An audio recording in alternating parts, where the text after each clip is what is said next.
UP के कासगंज में दो बड़ी घटनाएं होती हैं। पहली घटना में लेन देन के आरोप में समुदाय विशेष के आरोपियों के द्वारा एक महिला की हत्या किए जाने का आरोप लगता है। वहीं दूसरी घटना में एक साधु की संदिग्ध परिस्थितियों में उसी झोपड़ी में जिंदा जलकर मौत हो जाती है जिस झोपड़ी में साधु रहा करता था। लोग इन दोनों घटनाओं को एक साथ जोड़कर देख रहे हैं। तमाम तरह के आरोप प्रत्यारोप लगे, लेकिन पुलिस इन दोनों घटनाओं को दो अलग अलग घटना मानते हुए अपनी जांच को अंजाम दे रही है। अब दोनों घटनाओं को विस्तार से समझते हैं। पहली घटना की जानकारी कासगंज के सिकंदरपुर वैश्य थाना क्षेत्र के कादरगंज गंगा के तट से मिलती है, जहां पर एक झोपड़ी में संदिग्ध परिस्थितियों में जलकर साधु की मौत हो जाती है। साधु की शिनाख्त नगला डामर के रहने वाले 45 साल के भाई सिंह के रूप में होती है। वर्तमान में भाई सिंह को साधु संत भंवरगिरी महाराज के नाम से जानते हैं। इस पूरे मामले में परिजन साधु की हत्या करने का आरोप लगाते हैं। परिजन कहते हैं कि साधु बाबा के गले में अंगोछा लिपटा हुआ था।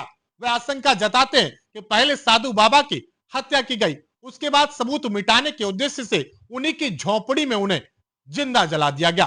पुलिस घटना की जांच करती है। मौके पर फोरेंसिक की टीम पहुंचती है। अब दूसरी घटना की बात करते हैं।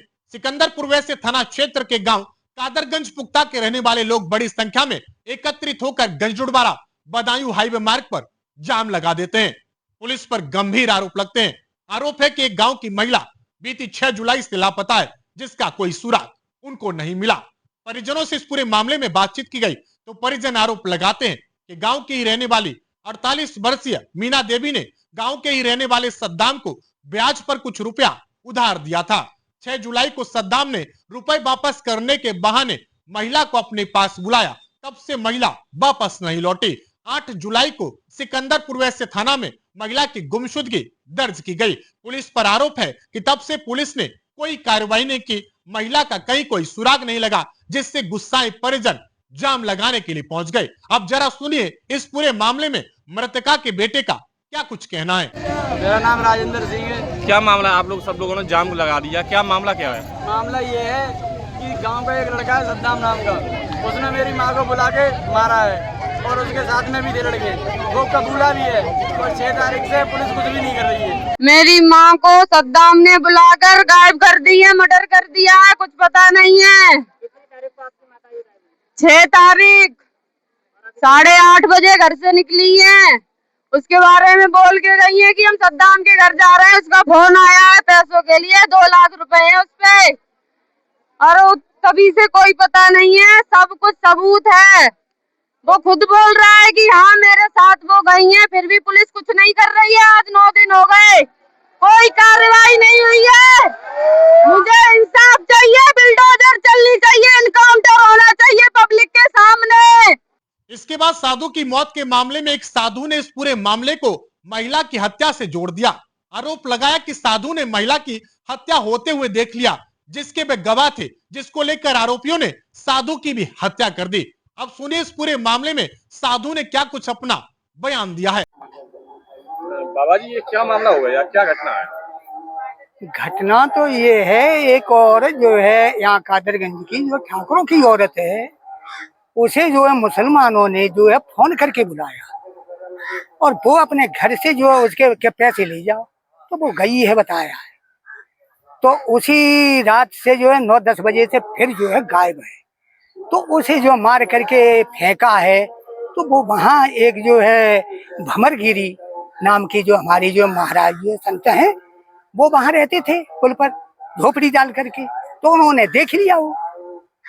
तो इनको ये डाउट हुआ कि ये जो है राज खोल देंगे, और पुलिस वालों की इतनी लापरवाही जो आज उसे 8-10 दिन हो गए और अभी तक उसका जो कोई पता नहीं लगा पाया। न उसके घर वाले सब परेशान है, ढूंढते हैं, पुलिस वालों के पास आते हैं, कोई उसका जो पूरी पुलिस वालों की जो लापरवाही। इधर मामले की जानकारी मिलते ही आला अधिकारी पुलिस बल के साथ मौके पर पहुंचते हैं, परिजनों को समझाने बुझाने की कोशिश करते हैं। हिंदूवादी संगठन के लोग भी मौके पर पहुंच जाते हैं और इस पूरे मामले में वे आरोपी सद्दाम के घर की तरफ बढ़ लेते हैं। माहौल बिगड़ता देख पुलिस हल्का बल प्रयोग करके जाम को खुलवा देती है। लगभग 5 घंटे के बाद में जाम खुलता है। वहीं इस पूरे मामले में कासगंज के पुलिस अधीक्षक ओम प्रकाश सिंह बताते हैं कि महिला की हत्या के मामले में आरोपी को हिरासत में लिया गया है। आरोपी की निशानदेही पर महिला की डेड बॉडी को बरामद भी कर लिया गया है। अब जरा सुनिए इस पूरे मामले में कासगंज के पुलिस अधीक्षक ओम प्रकाश सिंह का क्या कुछ कहना है। जनपद कासगंज के थाना सिकंदरपुर बैस से अंतर्गत 8 जुलाई 2026 को एक कंप्लेंट प्राप्त हुई, जिसमें एक लेडी जो नियर अबाउट 50 इयर्स ओल्ड थी, उनकी मिसिंग की कंप्लेंट थी। नियमानुसार जिसमें 2 दिन पहले 6 तारीख को मिस होने की सूचना दी गई थी। कंप्लेंट दर्ज करके और इसमें जांच प्रारंभ कराई गई थी। स्थानीय थाना स्तर से पीड़ित पक्षों से बात करके सीसीटीवी फुटेज देख करके बाकी इस आधार पर आज पुलिस को जिसमें वो उनके द्वारा जो हत्या कारित करने में जो अपराधी थे उनकी निशानदेही पर डेड बॉडी रिकवर की गई है। पीड़ित पक्षों से बात की गई है, इसमें ढेर सारे साक्ष्य मिले हैं। पीड़ित परिवार द्वारा कई चीज़ें बताई गई हैं।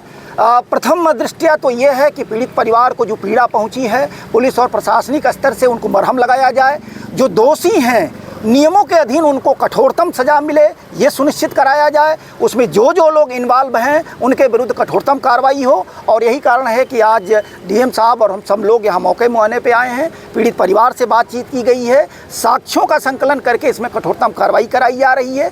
जिस जाम की आप बात कर रहे हैं, बेसिकली जब इस तरीके की कोई सूचना मिलती है तो तमाम लोग जो इकट्ठा होते हैं, पीड़ित परिवार के साथ संवेदना प्रकट करने वालों के बीच में जो एकाध लोग बाकी लोग रहते हैं, उसको भी पुलिस द्वारा देखा जा रहा है। और इस समय हम सबका मकसद ये है कि पीड़ित परिवार को न्याय मिले, जो दोषी हों उनके विरुद्ध कठोरतम कार्रवाई हो। सर, एक साधु की हत्या का मामला सामने आया है। जिस साधु के विषय में आप बात कर रहे हैं, बेसिकली ये जनपद कासगंज के थाना सिकंदरपुर बैस से अंतर्गत कादरगंज की बात है।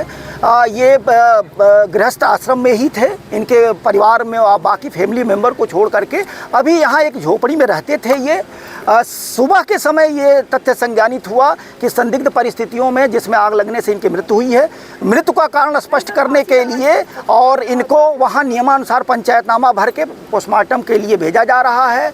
मृत्यु का कारण स्पष्ट करने के उपरांत जो भी चीज़ें स्पष्ट होंगी, हर पहलू की जांच करके साक्ष्यों के आधार पर यदि कोई दोषी होगा तो कठोरतम कार्रवाई कराई जाएगी। पुलिस महिला की हत्या और साधु की मौत दोनों मामलों को अलग अलग मानकर जांच कर रही है। अब देखने वाली बात यह होगी कि पुलिस की जांच कहां तक पहुंचती है और इस पूरे मामले में क्या कुछ खुलासा होता है। कैमरा पर्सन रोहित विश्वासी के साथ मैं आयुष भारद्वाज, देखते रहिए हमारा कासगंज।